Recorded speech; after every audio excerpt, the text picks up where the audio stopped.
Hi, you guys. Welcome to the CBCI's live stream. We are super excited with our guests we have here today, but I'm going to give you guys about a minute to log on, get in the chat with your questions, and we will be right back.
One of the things that we were told at the very beginning of this was be yourself. And I tell people that all the time. God ain't gonna bless you acting like nobody else. You've got to be yourself in your space. And I'm oftentimes the youngest African American in the room. Sometimes I'm the only African American in the room. Sometimes I'm the only African American in the room that actually speaks up like he's an African American in the room. We've got to go back to the 1960s when we all decided that your struggle is my struggle. So let's roll up our sleeves. Let's get to work and create a brighter future for all generations to come. Together, we can change our community for the better. Let's work together to create a community where we can all be proud, where every person has the opportunity to thrive. I'm not gonna leave without that message being heard. I'm unapologetically me. I've been told that I was too articulate. I've been told that I sounded like a radio personality. Why can't a black man sound like that? Why can't a black man sound intelligent and articulate? Why can't a black man speak with passion? Why can't a black woman be heard and understood? Why can't she? Let's go. I'm sick and tired of the labels. I'm sick and tired of being told you too articulate. You sound too good. Excuse my language, Dad. This whole purpose of this boot camp was to take what we learned and take it back to our people. And we can't do that with a cracked foundation. It don't matter if we're young or old. We all know what we have to do.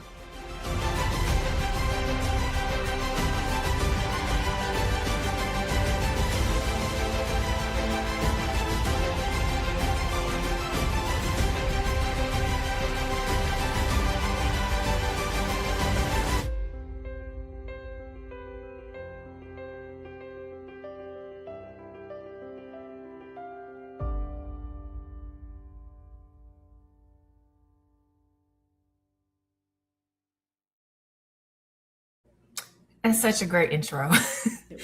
Love that video every single time. So, hi, Tiffany. How's your day going?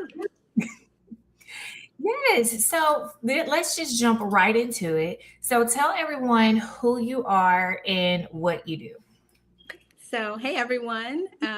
Crispin, thank you so much for having me, and thank the Congressional Black Caucus Institute for inviting me to chat a little bit. So I am Tiffany Israel. I'm actually owner of Bright Hire. It's a consulting firm that really focuses on strategy for small businesses, municipalities. I like to say scaling businesses. And then as an aside from that, executive coaching. It's really hard to move forth strategy if your executive leaders don't feel equipped to do that work. And when I say executive leaders, that really spans the gambit from growing businesses to newly elected officials. I like to say you may have big ideas, but how do you empower your staff to move that forward, which is really how I got engaged in politics altogether. And so I am a CBCI grad. I am the 2021 class. And really my work in operations scale with my firm and then local elected officials around my community is really what started me in what I did not think of then as political work, but really thought of it as community work. So that's kind of me in a nutshell, but I'm sure we'll dive in just a little bit more about how I even got to the program at all. Yes, and that was actually my next question. So, what made you decide to join Bootcamp? Kristen, if I'm honest, I didn't decide to join boot camp. Boot camp found me. So I had owned a firm in the Orlando area for a number of years. I've been a business owner probably going on 15 years now. And in the beginning of the video, the gentleman mentioned you are often the youngest person in the room, the only African American person in the room, and for me, sometimes the only young person in the room, and just compound those together. And that was me and my community. My office operated in a predominantly African American community downtown. And so I really got to know my elected officials, how I could help my clients. I was often the person in the back of the room saying, no, I heard from my community, they actually need, or yes, the park is getting redone, but I don't need just one set of jungle gyms fixed up for our babies. I need us to figure out how to get every single jungle gym fixed up for our babies so that they are operating and playing in a space that is safe. And so that's just kind of how my community knew me. And I remember one of my clients at the time, she said, hey, Congresswoman Demings is doing this event tonight. You should come. And I said, okay, I'll be there. I was certainly the youngest person in that room. At the time, Congresswoman Demings was introducing the community to who she would be voting for the, I want to say it was 116th Congress. And at that meeting, I met the president of our, the Orange County, Florida NAACP. And being one of the youngest people in the room, she said, hey, do you want to lead our young adults committee? I said, yes, absolutely, sure. And so I did. And that committee went on to host a number of programs in our community. And I went on to run for president of our Orange County NAACP, served as president. I am still the youngest person to serve as president of the Orange County NAACP branch. We are now 97 years old. And so that's really great, but it really just continued to grow my impact in my community. And so I got a call about CBCI because I had been nominated by Congresswoman Demings and her staff for my impact in the community. So I really didn't know much about it. When I walked in, I had, volunteered on some campaigns, but I like to say I wasn't necessarily engaged in campaigns. I was engaged in community. And you really grow to know campaigns and community and elected officials are really the larger political ecosystem. Now I have language for that I didn't quite understand then, but I knew I wanted to be in community. I knew I wanted to help my community and my greater community, and how I could, and how this experience was really going to be help me do that work and be more impactful. And so I was really excited to get the call, and it was kind of like, hey, can you be on this date? And I was like, yes, absolutely. And I immediately called, her office and the staff and thanked them so much. A few folks out of her office had gone through the program as well, so they were able to give me some insight and some background. And really coming into the program opened up a world of possibilities, not just for what I already did in business, but really how I wanted to continue to impact my community, Black and brown folks that looked like me, but my greater community as a whole. I love that. And you spoke a lot about sometimes you were often the youngest in those rooms, the youngest in those positions. Just to paint the picture, I know you're never supposed to ask a woman her age, but do you mind sharing how old you are and how old you were when you took that position of president? Yeah, so I am 35. I'll be 36 later this year. That would have been 2021. 2021. So 31-ish when I became president of the branch. And then I led the branch up until 2022 when I ran for office. Yes, I love it. So you said you got the call and it was no hesitation. You were like, yes, I can be there. So when you got there, what was your first impression? Ooh, home. Home. Everyone was so warm, open, friendly. I really walked into the space open to learn, both Mhm. from my cohort, from the instructors, the trainers. I really walked in wanting to be a sponge and absorb all that I could from the moment. Again, I understood the ecosystem, but I did not necessarily think of myself as someone who is at that time in politics. It was a part of the general ecosystem. What you learn is that every piece of this work is somehow intricately involved in how we move not just politics, but community forward. And so, I really got to know everyone. I still am very close with a lot of my cohort. We have a group chat when we're going to be in DC or we're going to be in town. I have cohort members who are running for office right now, and we're reposting one another's posts or events or fundraising and things like that.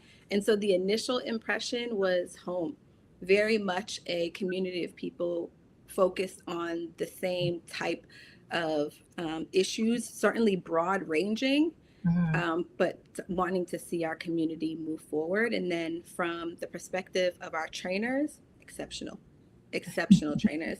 I still talk to every single one. And when I ended up running for, so I did CBCI in 2021. When I ended up running for office in 2022, one of our trainers was actually one of my vendors.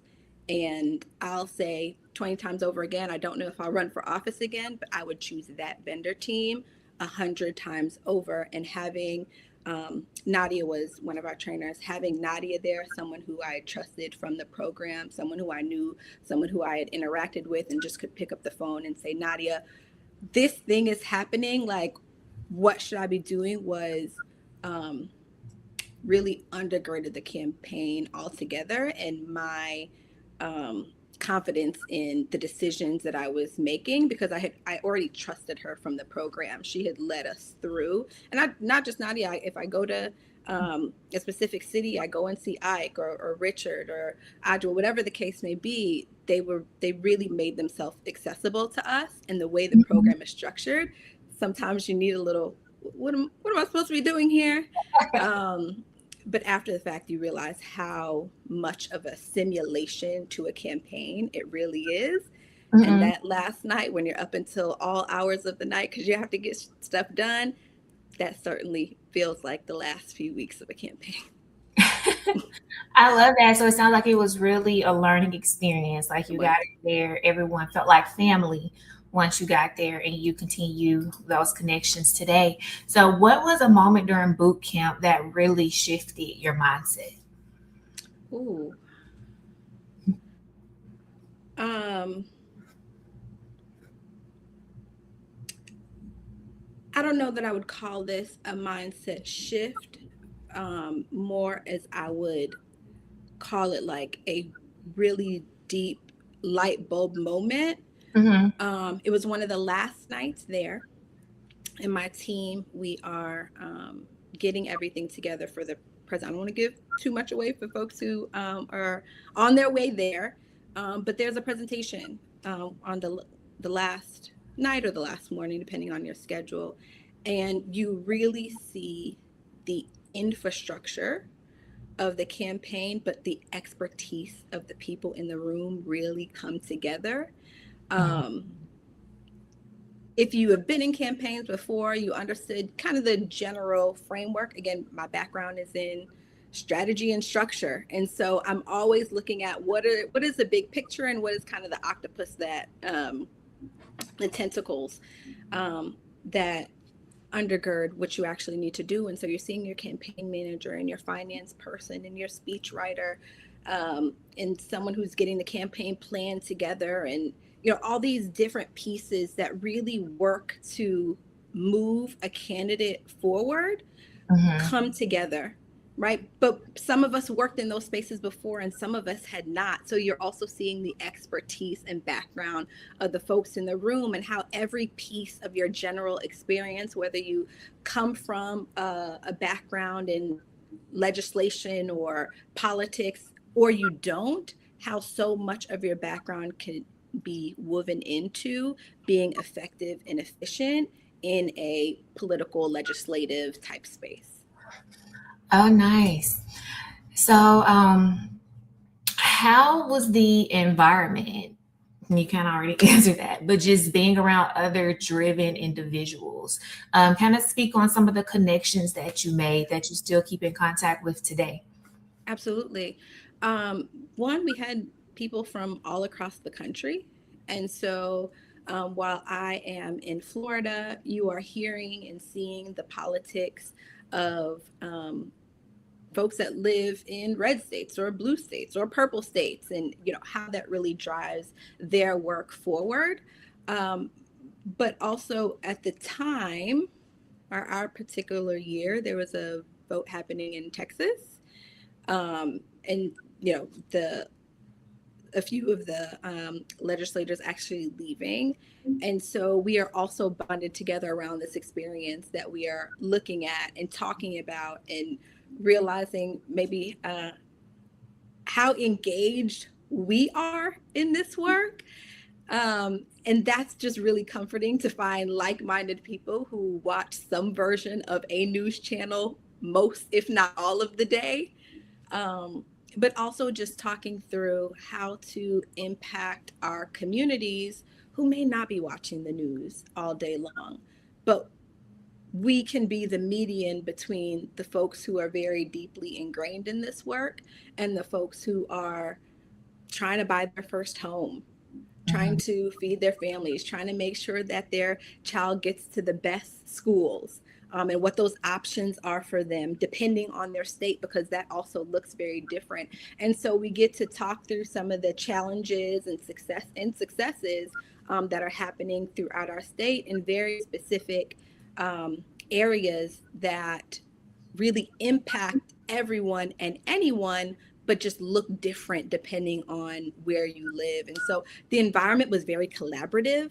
Mhm. We were wanting to learn from one another. We were wanting to learn and see what is happening in our individual states, how we can perhaps bring those back, those good things back to our communities or good ideas back to our communities. And then also trying to brainstorm what are the organizations that can help to disseminate that information, because it's not just elected officials. A large majority of the work is done through organizations like the NAACP or our Credible Messengers or our Moms Demand Actions, our organizations that are really focused on education and childcare and what that looks like.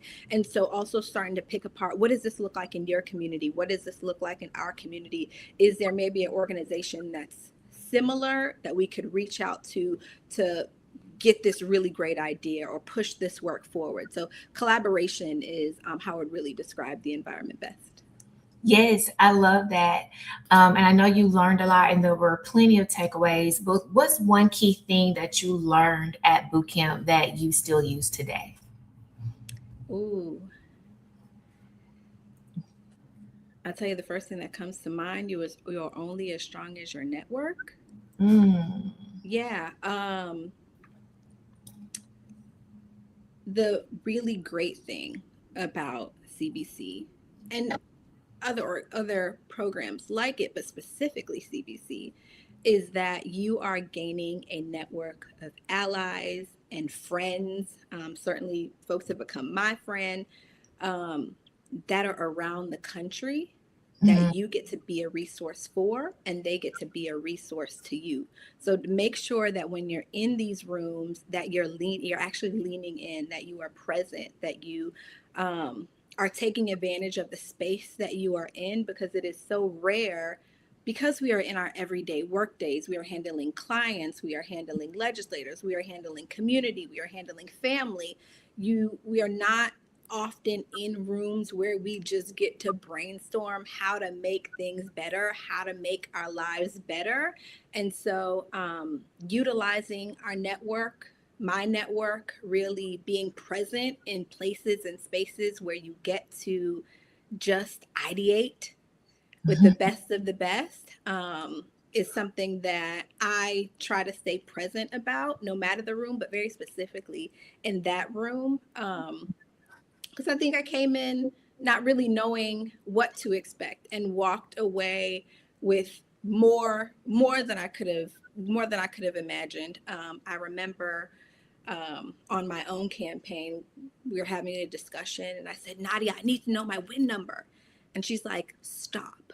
You need to be the candidate. You know too much now. We kind of laughed about that. Came on the background and all. Like, you know too much now. And it's absorbing all the things you didn't know, but you can then utilize in other places and spaces, and remembering your network. If I'm ever in a city where one of my cohort members is, I'm going to hit them up. I'm going to reach out. I'm going to say, hey, do you want to meet? Tell me what's happening. If you're in the middle of something, do you want to knock doors? Do you need some help? Just remembering to really dig into your network. And when you have opportunities and places and spaces for you to be present and just think through the greatest of ideas, make sure to really take that time to do that, because you never know what's going to come out of it. Yeah, you never know what's going to come out of it. Great opportunity.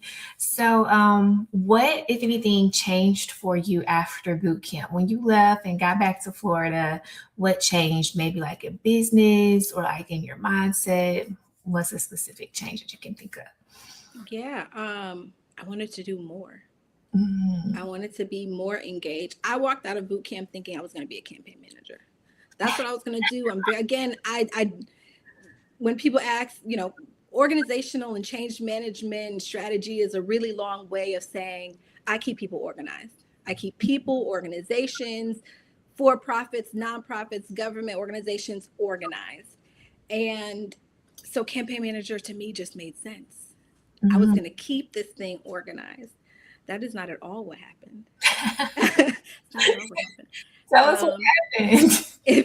If that was 2020, the summer of 2021, I was thinking through, I was getting calls. It was from people in throughout Florida, and specific organizations around, Tiff, would you consider running for office? It was a redistricting. You'd come out of redistricting. And having done the boot camp, I felt so much more equipped. Mhm. Like, I understood what needed to be done in order to run for office, and the requirement, the time commitment. And you never really know till you get there. But I walked out feeling more prepared. And so if that was the summer of 2021, by end of January, February 2022, I was talking through running for office, what seat, what are the vendors I would need, who would be on the team. And to that end, in making those phone calls, I remember being in my office, walking outside, and Nadia calls and she said, did I hear you're running for office? And again, we kind of laughed about it because that's just not what I thought. Mhm. And she said, I know you are so hard down wanting to be a campaign manager. And she's like, I just knew that was not going to be it. But I was also calling her because she does mail. And that's also really important. Realizing who in your state, who is adjacent to you, that you can bring into your team in order to give your campaign the best shot at success. And CBCI also does that because there are people in the room who can make those connections, whether in your state or out of state, or they know someone and can recommend someone. And that's whether you are the candidate or you are in the campaign ecosystem, or you are an elected looking for a legislative aid, or whatever the case may be. It really changes your purview on what is possible and who I can potentially call to get what I need. And so what changed is certainly my mindset of what was possible and what and where I could be effective in my community. And just thinking bigger, really thinking bigger, not and thinking bigger, not just for me, but also for my clients. What does it look like to think through executive coaching from a legislative perspective? I'm new, I'm a newly elected official. Maybe I've led a team before, maybe I have not, right? You could have a long span career, but you've not really led a team. And so what do I need to do as a leader? How can I train them to understand what they need to do as a leader, but also how they need to design their team in order to help them be effective and maybe fill some of those educational gaps or skill gaps or just experience gaps in order to make their office what the community really needs them to be to push forth and move progress ahead. Yes, I love that. So, for the people out there listening, in your opinion, who do you think boot camp is for? Like, describe that individual. Oh, the first thought is everyone, but I think folks who are interested in seeing change in their community and not just seeing the change, but wanting to be a part of the change, wanting to get their hands muddy a little bit, a lot of it sometimes. And I really went into, or at least initially thinking something like CBCI was for people who are already in the political ecosystem, who were already working for a congressional member, who were already working with a local or state elected official.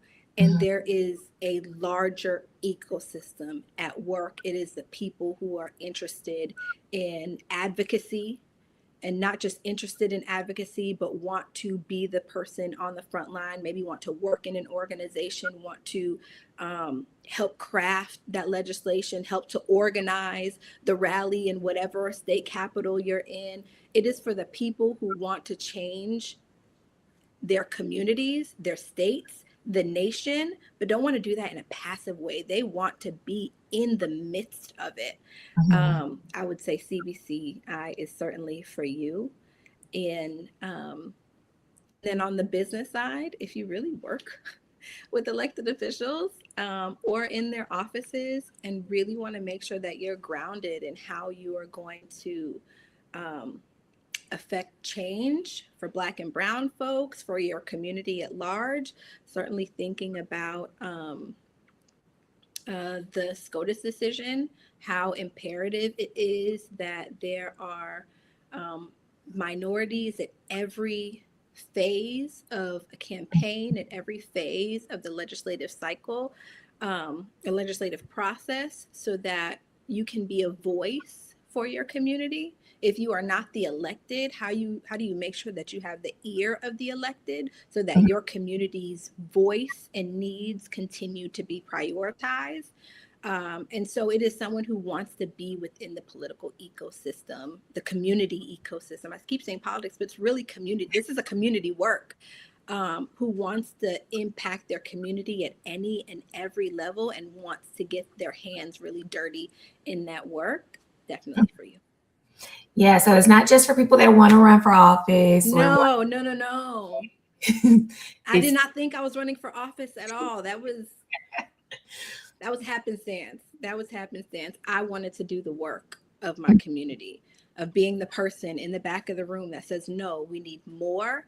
And I'm willing to sit at the table late nights and early mornings to figure out how to make those happen, how to make it happen. I'm willing to sit down with my community members. I'm willing to sit down with the elected officials. I'm willing to sit down with the police departments. I'm willing to sit down with our state attorney's offices. I'm willing to sit down with our school board members. I'm willing to sit down just in community to figure out what our parents need, what our children need, what our elders need, what does housing look like? I mean, there's a plethora of issues that need to be addressed. And they may look a little different in your community than in my community, but they are no less important. And so find that thing, that issue that really smolders in you, that you have some fight about. If you have an issue that you have some fight about, this is absolutely the program for you. I love that. So after boot camp, how did that impact your confidence, just like in business and running for your campaign? Was it a confidence booster for you? 100%. 100%. You don't know what you don't know. Mm-hmm. And so walking into boot camp, I can't say that I felt timid in any way, Mm-hmm. but I did not realize how much I didn't know. And I walked out feeling very confident in what I learned and what I could then take back to my community. And Mm-hmm. so, again, there's an entire ecosystem, but there was a specific session on advocacy and what that looked like. And so for folks who are really engaged in a specific issue in your community, you get to see that bigger picture. You get to see the pieces that move it forward. And so in walking back to my community, I went back to the NAACP as the NAACP president and said, okay, we need to get back. We need to get to work. We've been working, but how do we do more, right? Who do we need to call on? How can we get more entrenched into this work? How can we get more feedback from our community? What do we really need? How do we move this forward? And then also saying to our elected officials, we're hearing this. We want to be the median, or we want to bring our community along so you can hear directly from their mouth. But the long and short of it, we need change in this specific issue. And certainly just understanding the nuance and sometimes the time constraint, what you can get done, what has a longer time horizon, Mm-hmm. allows you to be patient, not too patient, but patient in what you're asking for, which just creates a better working relationship a lot of the times. If you can understand the constraints to move an initiative forward, you're not so down put when it doesn't get done in the time frame you thought it would. You understand the nuance a lot better and can say, okay, maybe this is something, this particular issue, we need a longer time horizon, but we're going to keep at it. It's the reason people introduce the same bill session after session after session, whether that's in their local house or federal, because we need to keep at this because the work still needs to be done. The issue still needs to be resolved, and it may not be heard now, but I do need it to get heard, and I need something to be done about this thing. And so it certainly builds and continues to grow confidence in that area. But it allows the ability to keep going. Sometimes this work can be a bit hard. You don't see progress as fast as you would like it to. And so boot camp gave some nuance to perhaps why progress doesn't happen in the time frame that we'd like it to, but we have to keep going and keep pushing and keep moving because we're going to eventually, it will bend towards justice. Yes, I'll be patient, but not too patient, like you said. So, how has it changed the way you approach your goals in your business now? Oh,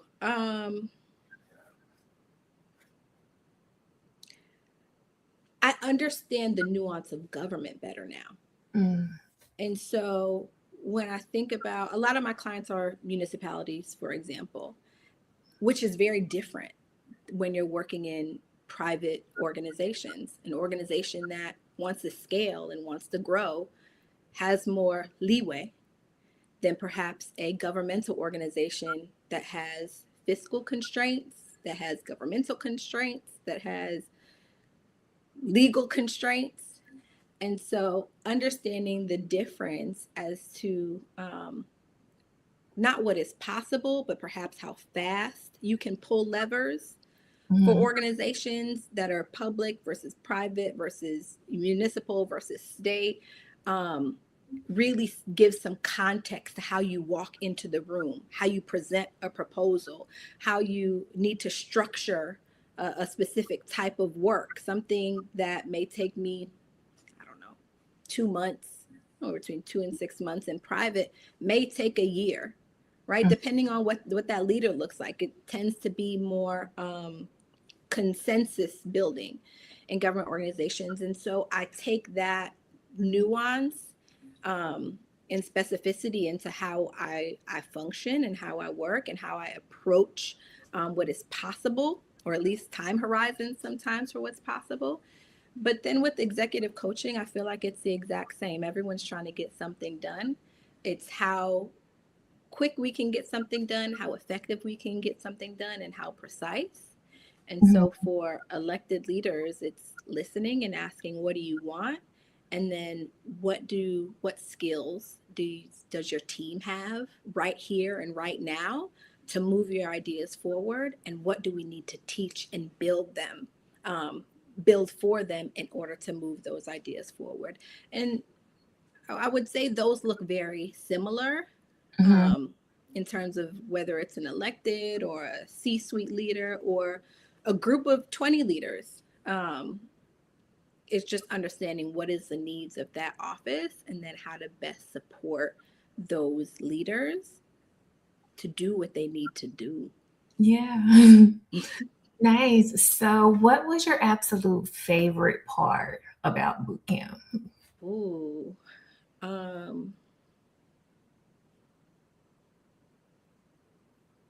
That's a good one. I don't know why staying up way past my personal bedtime would ever be my favorite part of boot camp. You know, we spend a lot of time together in session. And we are talking to one another and we are getting to know one another, but it is really in the times when we're on break, the times that we had to just sit with one another, the times very, very late in the evening into the wee hours of the morning that we are getting to know one another, understanding the nuance of state, just bonding. My favorite part is being able to sit with my cohort and say, how are you? What is happening in your life outside of politics? Like, how is your family? How are you doing? What are you doing for fun? Just getting to know one another, because that is lasting. It goes back to that networking piece, making sure that you take the opportunity to network and learn what you can give to someone else, or resources that you can give to someone else, and the resources that you can also learn from someone else. But some of it is just sitting down with a friend over a campfire or playing spades, laughing with one another. That is where you really build friendship. And in a work that can be very heavy, you need friends who you are going to call on, not necessarily when you need something, but just to say, hey, this thing is going on. What do you think? Right? I just needed to vet for a second. Now we're good. Any advice? And also just, hey, how are you? Yes. So it is the times where we weren't necessarily working or in session that we got to know one another. It's the reason we're still very close. That are my favorite. Yes, I love that. So what advice can you give future boot campers? Be present. I know that it is a good 5 to 7 days, give and take travel and things like that. And that means we're away from our offices. And I know for me, I don't know work-life balance very well. I'm not even gonna lie about that. So putting away my computer and my phone, there's always something that I'm checking. And also close it down. Close it down. Check it later. The fires will still be fires. And you will still be able to fix them as best you can. And hopefully, or at least this is what I try to teach my clients or their executive teams, there is someone else in the office that is going to step up. Allow them to step up. Allow them to be that second in the office so that everything is not contingent on one person being there in order for everything else to be successful. You will really grow in your ability to be present in the room, talking to your cohort, learning from the trainers, asking questions. Richard does an amazing presentation on communications. Richard's just very interactive in general, and high energy, but you will learn so much. So make sure to be present in the room.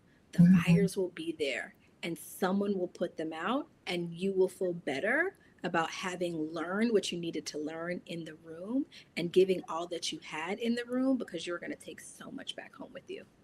Yes, I love that. And thank you all for the wonderful comments. Someone said this is an amazing interview, which it has been. And we are getting ready to wrap up here. Is there anything else that you would like to say to our audience today, Tiffany? Yeah. For those of you who are attending boot camp in next month, congratulations. Be present in the room.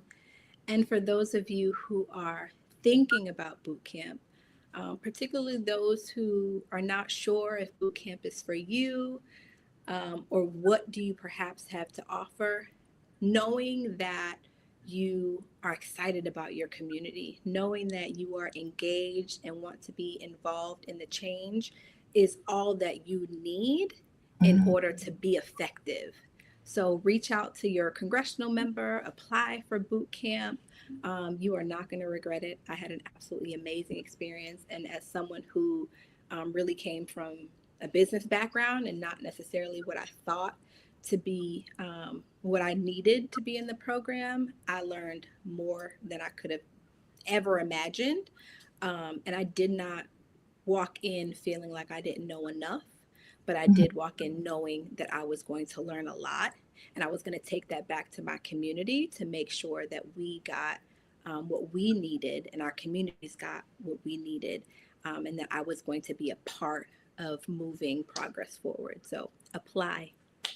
Yes, to our 2026 boot campers, congratulations on being selected. We look forward to welcoming you next month to the CBCI's boot camp. So you guys have heard here from Tiffany. You're going to learn a lot. You're going to make some amazing connections, and we look forward to hearing from you guys afterwards so you can tell us how your experience was. Thank you so much, Tiffany. Thank you all.